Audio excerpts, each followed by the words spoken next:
Good morning class. NCERT 9th class science Newton's law of motion. Okay बेटा, हम लोग second chapter को study कर रहे थे फिजिक्स में, इस साइंस में कौन सा Newton's law of motion. Clear. हम लोगों ने बेटा लास्ट क्लास में डिस्कस किया था मींस फोर्स के बारे में कि what is force, how can we define of the force. Okay, means force को हम कैसे डिफाइन कर सकते हैं। फोर्स बेटा आपका मींस ऐसा कोई एक्सटर्नल फैक्टर था जो किसी बॉडी की स्टेट में चेंज करने का ट्राई करता था या फिर उसी पोजीशन में चेंज कर देता था। क्लियर। फोर्स के आपने टाइप देखे थे, कितने टाइप्स के फोर्स थे। There are two types of force. First आपका balance force, second is unbalanced force. Clear. Balance force बेटा वो फोर्स होता है जिसका रिजल्टेंट अगर हम नेट फोर्स फाइंड आउट करें तो कितना होगा, जीरो होगा। मींस किसी ऑब्जेक्ट पे हम अगर बैलेंस फोर्स को अप्लाई करें तो उसमें कोई भी मोशन नहीं होगा, मींस उसकी पोजीशन में कोई चेंज नहीं होगा। क्यों? क्योंकि जो उसका रिजल्टेंट फोर्स है वो कितना है, जीरो है। क्लियर। और अगर मैं बात करूं अनबैलेंस्ड फोर्स की तो उसमें आपका क्या था, मींस नेट फोर्स या रिजल्टेंट फोर्स आपका जीरो नहीं आ रहा था। क्लियर। और अगर आपका नेट फोर्स जीरो नहीं है या रिजल्टेंट फोर्स आपका जीरो नहीं है तो जो आपका ऑब्जेक्ट है उसकी पोजीशन में क्या हो जाएगा बेटा, कोई ना कोई चेंज होगा। क्लियर। मींस आपका ऑब्जेक्ट क्या होगा, शिफ्ट कर जाएगा किसी वन पोजीशन से अनदर पोजीशन पर। ओके, तो यही बेटा आपका न्यूटन्स के लॉ है। आपके न्यूटन्स के 3 लॉ थे आपका, first law of Newton, second law of Newton and third law of Newton. Clear. First law जो आपका होता है बेटा उसको हम बोलते हैं लॉ ऑफ इनर्शिया। ओके, तो फर्स्ट लॉ ऑफ न्यूटन ने आपके 3 लॉ दिए थे किसके लिए, मोशन के लिए। ओके, फर्स्ट में फर्स्ट कौन सा था आपका, Newton. First law of Newton से Newton, first law of Newton.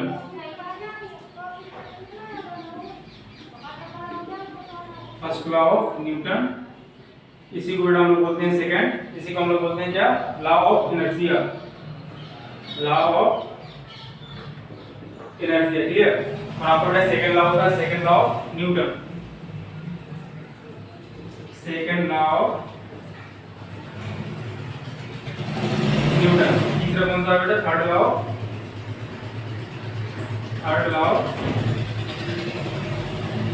Newton. Clear.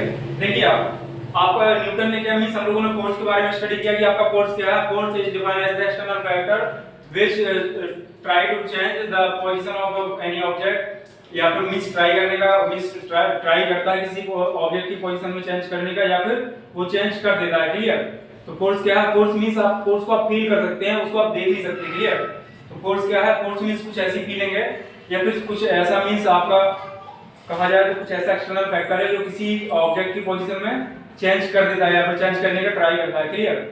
मैंने आपको एग्जांपल भी दिया था कौन सा, बोर्ड वाला, कि जैसे अगर मैं बोर्ड को क्या करूं, पुश करूं बेटा, बोर्ड हमारा शिफ्ट तो नहीं हो रहा बट मैं ट्राई तो कर रहा हूं बोर्ड को शिफ्ट करने का। क्लियर। तो यही आपका फोर्स था। अब फोर्स के ऊपर आपने न्यूटन ने 3 लॉ दिए। न्यूटन लॉ ऑफ मोशन में आपका फर्स्ट होता है बेटा फर्स्ट लॉ ऑफ न्यूटन, इसी को हमने आगे देखते हैं बेटा law of inertia. Clear. Second आपका होता है सेकंड लॉ ऑफ न्यूटन। इस सेकंड लॉ ऑफ न्यूटन को आपका इससे फोर्स की जो फार्मूला है वो आपका आता है। क्लियर। F बराबर mh होता है आपका, यहीं से निकल के आएगा आपका क्या, F equal to m into a। Okay, और जो बेटा आपका थर्ड लॉ ऑफ न्यूटन है क्या होता है आपका, एक्शन एंड रिएक्शन। इसका सेकंड नेम है बेटा action and reaction. Clear. Means अगर किसी बॉडी को हम एक्शन दे, मींस एक्शन दें तो बॉडी अपोजिट डायरेक्शन में उतने मैग्नीट्यूड के इक्वल एक रिएक्शन फोर्स अप्लाई करती है। ओके, तो हम बेटा वन बाय वन तीनों लॉज को डिस्कस करेंगे। क्लियर। तो बेटा राइट करिए आप लोग first law of Newton, first law of Newton, first law of Newton. Okay, तो इसमें बेटा आपका क्या राइट है, 1 मिनट।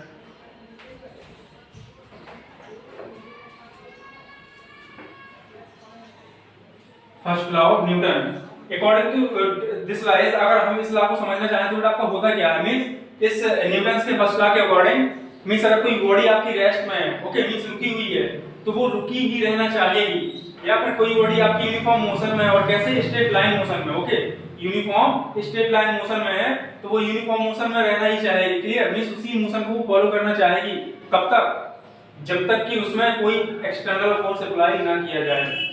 मींस फिर से आप सुनिए, according to Newton first law आपकी कोई बॉडी रेस्ट में तो वो रेस्ट में ही रहना चाहेगी, मींस, और अगर वो मोशन में है, यूनिफॉर्म मोशन में है तो वो यूनिफॉर्म मोशन में ही रहना चाहेगी।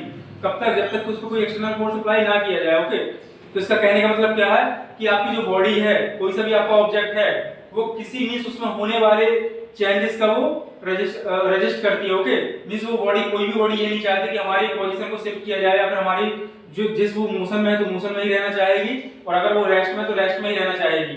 बट हमें क्या करना पड़ता है, उसकी पोजीशन को शिफ्ट करने के लिए एक्सटर्नल फोर्स को अप्लाई करना पड़ेगा, ठीक है। अगर कोई आपकी बॉडी रखी हुई है kept on the surface, okay, रखी है, तो हमें अगर उसको शिफ्ट कराना है तो हमें एक्सटर्नल फोर्स अप्लाई करना पड़ेगा, ओके। और अगर आपकी कोई बॉडी ये मींस यूनिफॉर्म मोशन में मूव कर रही है और उसे हमें रोकना है तो हमें एक एक्सटर्नल फोर्स अप्लाई करना पड़ेगा, तब जाके बॉडी आपकी रेस्ट में आएगी, क्लियर। तो आपका न्यूटन का फर्स्ट लॉ क्या है बेटा, according to this law an object remain in a state of rest और uniform motion in a straight line unless compelled to change that state by an applied force. Means क्या कह रहा है आपका कि कोई बॉडी अगर रेस्ट में है तो वो रेस्ट में ही रहना चाहेगी, और अगर कोई बॉडी आपकी मोशन में है यूनिफॉर्म मोशन में तो वो यूनिफॉर्म मोशन में ही रहना चाहेगी। बट अगर हमें इसकी मींस पोजीशन को चेंजेस करनी है, इसकी स्टेट में चेंज करना है, तो हमें क्या करना पड़ेगा, कोई एक्सटर्नल फोर्स अप्लाई करना ही पड़ेगा, क्लियर। यही आपका न्यूटन का फर्स्ट लॉ है, ओके। तो क्या हो गया बेटा आपका, मींस किसी बॉडी की पोजीशन या मींस स्टेट में चेंज करना तो हमें एक्सटर्नल फोर्स अप्लाई करना पड़ेगा। अगर हम एक्सटर्नल फोर्स अप्लाई नहीं कर रहे हैं तो क्या होगा आपका, मींस जो आपकी बॉडी रेस्ट में है तो वो रेस्ट में रह जाएगी। फॉर एग्जांपल आप देखिए, आपका ये बुक के ऊपर कपड़ा रखा हुआ है, ठीक है, आप यहाँ देखिएगा, आपका बुक के ऊपर एक कपड़ा रखा हुआ है, ये हमेशा ऐसे ही रखा रहेगा जब तक कि इस पर कोई एक्सटर्नल फोर्स अप्लाई ना किया जाए। ये रेस्ट में है इस बुक के ऊपर तो ये रेस्ट में ही रहेगा, बट अगर इसमें मैं फोर्स अप्लाई कर दूं, मैंने इस पर फोर्स अप्लाई किया, इसको क्या पुल कर लिया, खींच लिया अपनी तरफ, क्लियर। तो अगर मैं इस पर पुल वाला फोर्स अप्लाई ना करता तो ये कपड़ा आपका रेस्ट में है, रेस्ट में ही रहेगा, ओके। इसको आप 10 साल बाद, 20 साल बाद, 30 साल बाद देखना, अगर आपका एक्सटर्नल फोर्स 0 है तो ये हमेशा रेस्ट में ही रहेगा, क्लियर। और अगर आपका ये कपड़ा किसी यूनिफॉर्म मोशन से मूव कर रहा है, ओके, और इस पे एक्सटर्नल फोर्स की वैल्यू 0 है, ओके, एक्सटर्नल फोर्स क्या है आपका 0, तो ये कैसे ऐसे मूव करता ही रहेगा, कब तक, जब तक कि हम इस पर कोई एक्सटर्नल फोर्स अप्लाई ना कर दें। तो आपका कपड़ा क्या हुआ है, यूनिफॉर्म मोशन में मूव कर रहा था, क्लियर, मैंने इस पर एक्सटर्नल फोर्स अप्लाई किया, इसको रोक लिया।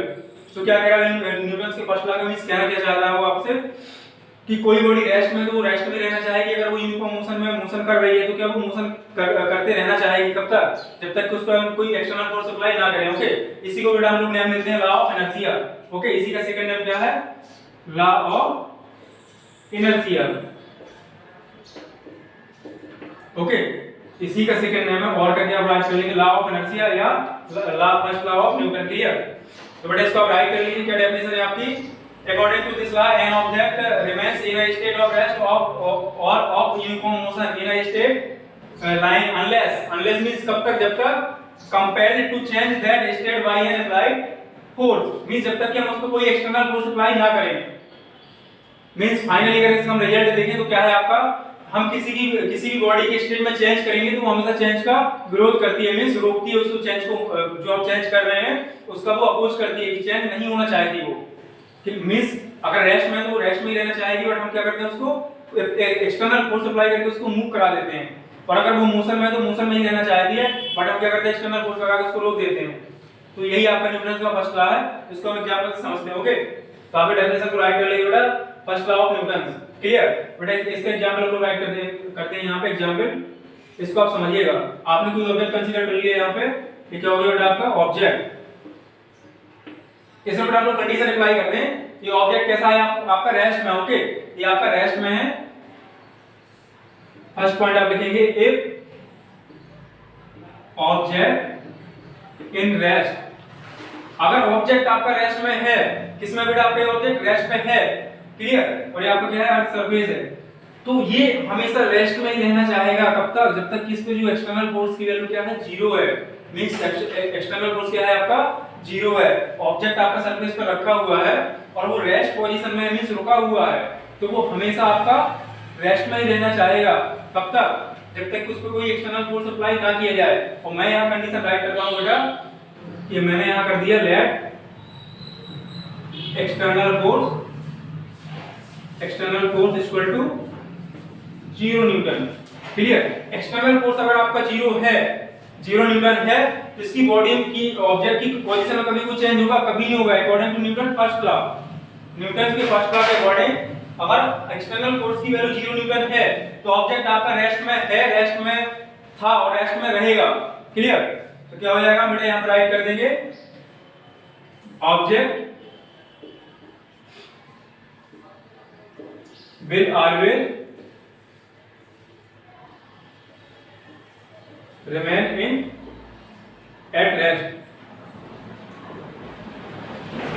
क्या होगा आपका, इसी जो आपकी डेफिनेशन आई है उसी को हम एग्जांपल के थ्रू समझते हैं कि कोई आपका ऑब्जेक्ट सरफेस पर रखा हुआ है और हमारे एक्सटर्नल फोर्स की वैल्यू क्या है बेटा, 0 है, तो ऑब्जेक्ट रेस्ट में है अगर, तो वो रेस्ट में ही रहेगा। कब तक, जब तक कि हम उसको कोई एक्सटर्नल फोर्स अप्लाई ना कर लें। क्लियर हो रहा ना बेटा? ओके, इसी को हम सेकंड एग्जांपल समझते हैं मोशन वाला। ओके, अगर हम मोशन करवा दें इसको मूव करवा दें, ओके, इसको आप नोट कर लेंगे, डायग्राम बना लेंगे, कंडीशन भी राइट कर लेंगे कि अगर आपका ऑब्जेक्ट रेस्ट में है और एक्सटर्नल फोर्स की वैल्यू 0 है तो वो हमेशा रेस्ट में ही रहना चाहेगा। क्लियर? इसका नेक्स्ट एग्जांपल देखते हैं बेटा।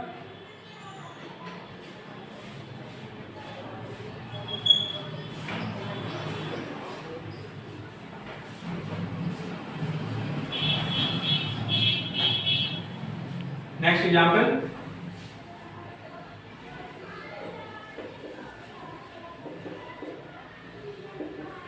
मैंने बेटा कंसीडर एक आपका कोई ऑब्जेक्ट कंसीडर कर लिया, यहाँ पे आपका कोई ऑब्जेक्ट है, क्लियर, और इसकी जो वेलोसिटी है बेटा कितनी है, स्पीड लेट कर लीजिए कितनी v है। ओके, और इसका जो एक्सटर्नल फोर्स अप्लाई हो रहा है बेटा इस ऑब्जेक्ट पर, एक्सटर्नल फोर्स क्या है आपका, मैं यहाँ राइट कर रहा हूँ कि आपका जो ऑब्जेक्ट है क्या वो मूव कर रहा, यूनिफॉर्म मोशन कर रहा है। क्लियर?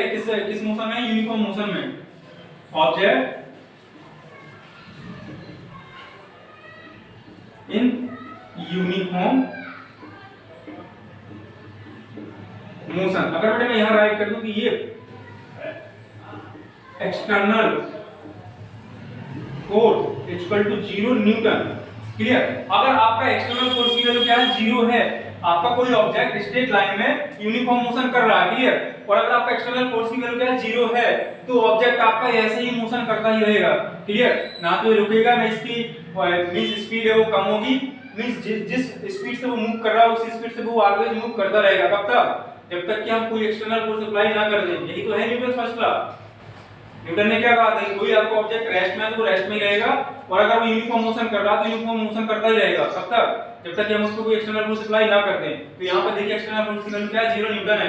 देन क्या होगा आपका, object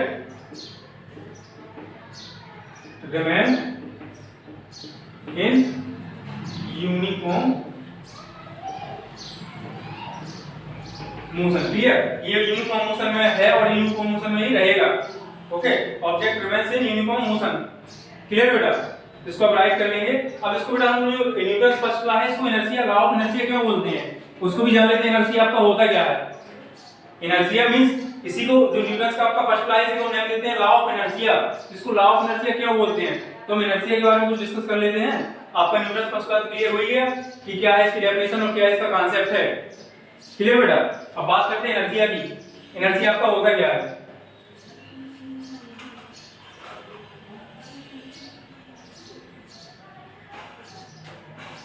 inertia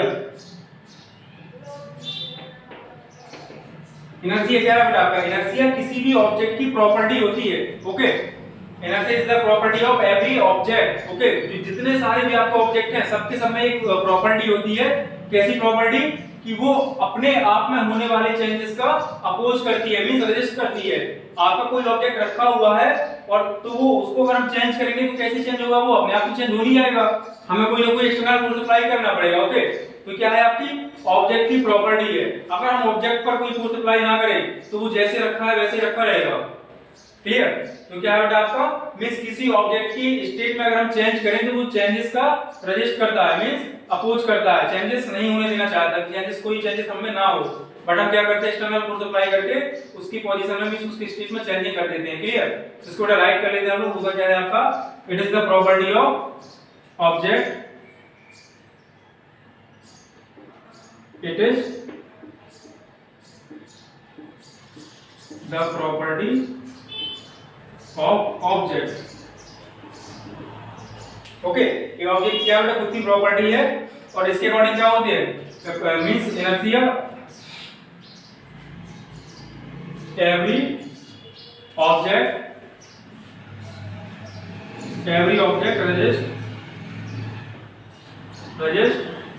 every object resists to change in its state, resists to change in its state। Means क्या है आपका, एवरी ऑब्जेक्ट मींस प्रत्येक ऑब्जेक्ट आपका खुद में होने वाले चेंजेस का रजिस्ट करता है, सब कुछ करता है, तो इसी को बेटा हम क्या बोलते हैं, इनर्शिया। ओके, तो every object resist to change in its state, that phenomena is called inertia. Clear? State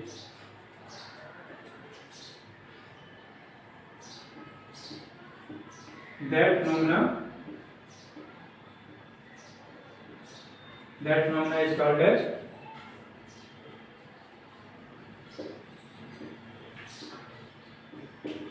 inertia. Clear हो बेटा? It is the property of object, every object resists to change in its state, that phenomena is called as inertia. Clear? इसके बारे में थोड़ा और deeply देखते हैं हम लोग। Means in other words,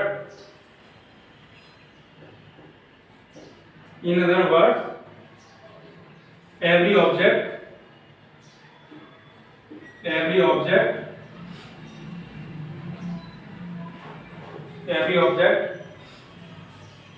remains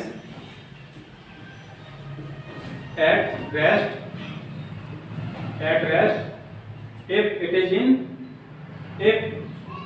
it is at rest or in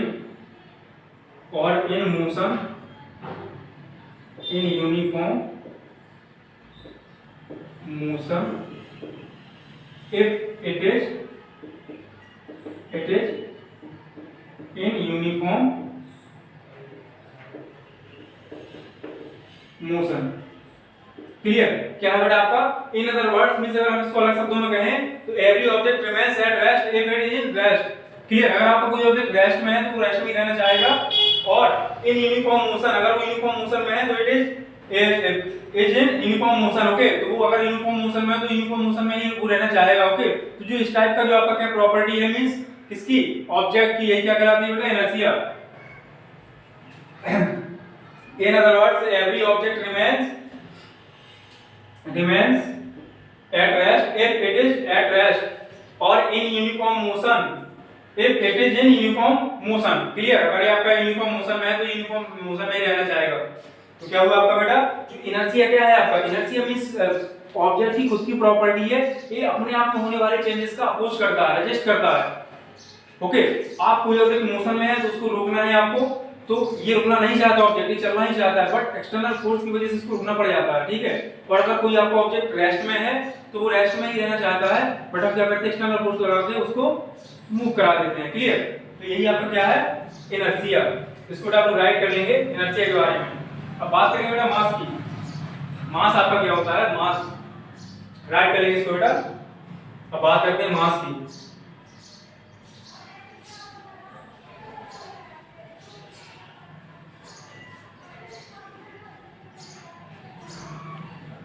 mass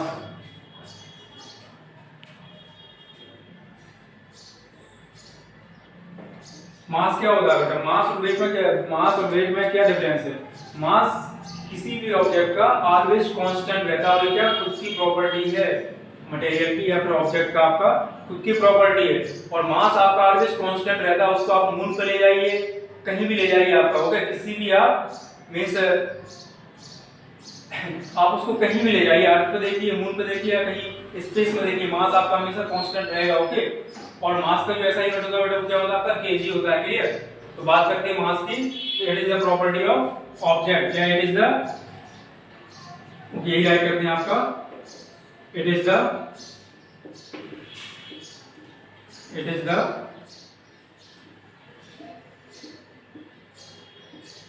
property of object।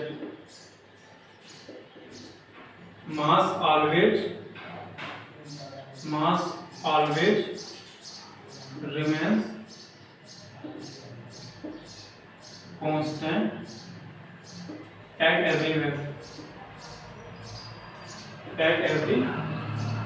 Okay, mass आपका सारी जगह क्या होता है, कांस्टेंट ही होता है। क्लियर?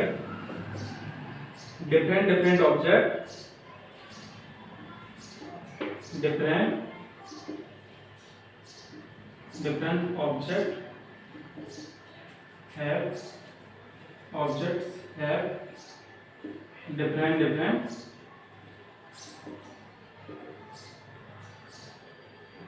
Different masses. ओके बेटा, आपके अलग अलग ऑब्जेक्ट का मास जो होता है ना वो अलग अलग ही होता है, ठीक है, डिफरेंट डिफरेंट होगा, क्लियर। और अगर बात करूं इसके एसआई यूनिट की, SI unit of mass is KG means kilogram, kilogram का, ओके। और बेटा अगर हम इसको रिप्रेजेंट की बात करेंगे, इसको हम किससे रिप्रेजेंट करते हैं, तो किससे करते हैं, एम से, okay. Mass is represent bye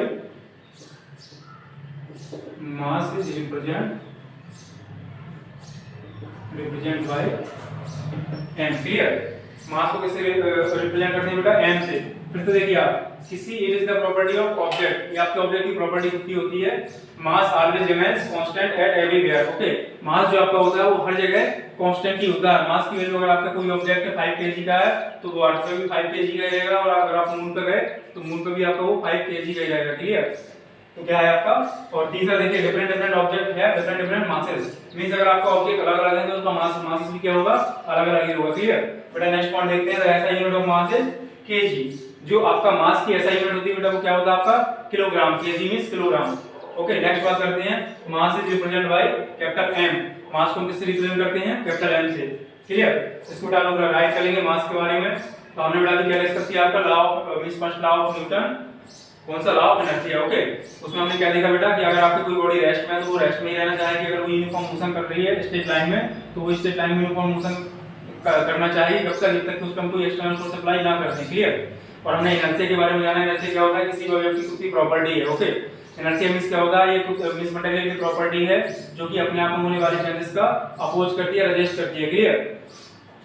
तो बेटा हमने मास के बारे में डिस्कस कर लिया। मास आपका क्या है, it is the property of material means object, और क्या है आपका mass always constant at everywhere, clear. Mass आपका प्रत्येक जगह क्या होता है, कांस्टेंट ही होता है, इसकी वैल्यू जो है वो हर जगह यही रहेगी। अब बेटा बात करते हैं लीनियर मोमेंटम की, ओके। लीनियर मोमेंटम, इसको बेटा राइट करेंगे आप लोग। अब बात करेंगे लीनियर मोमेंटम की।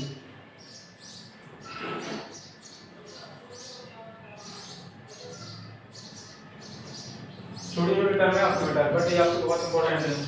Linear momentum, okay.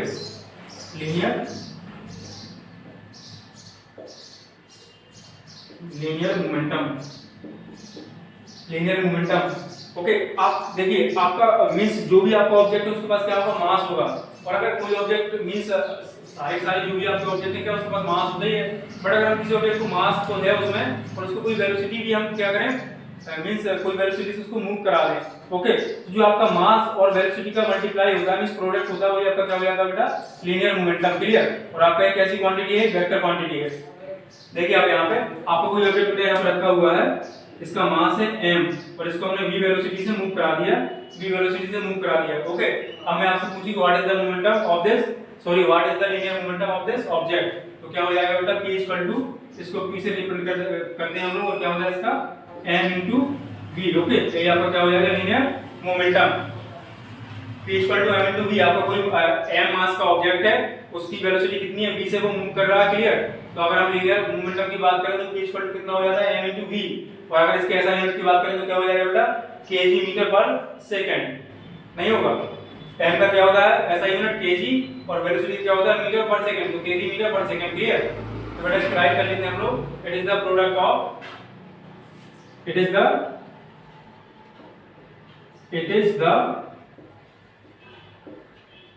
Product of mass and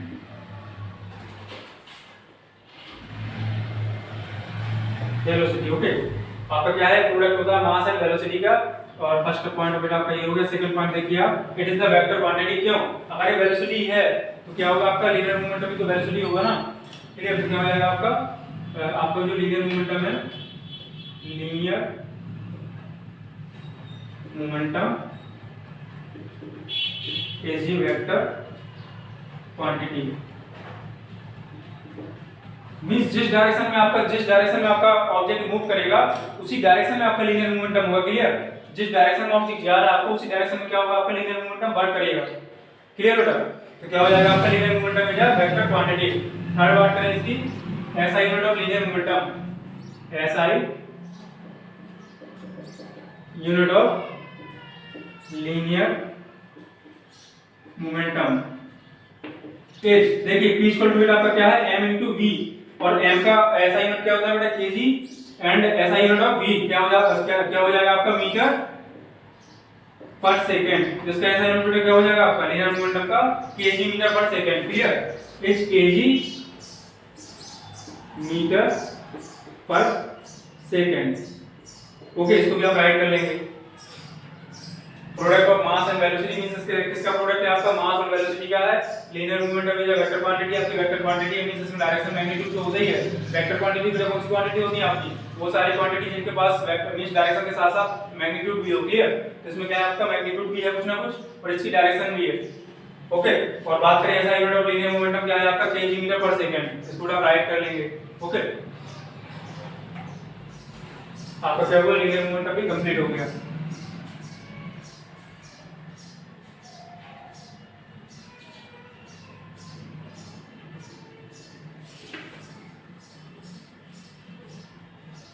एक इसका बेटा एग्जांपल देख लेते हैं हम लोग, एग्जांपल भी कंसीडर करते हैं। ठीक है, लीनियर मोमेंटम का एग्जांपल,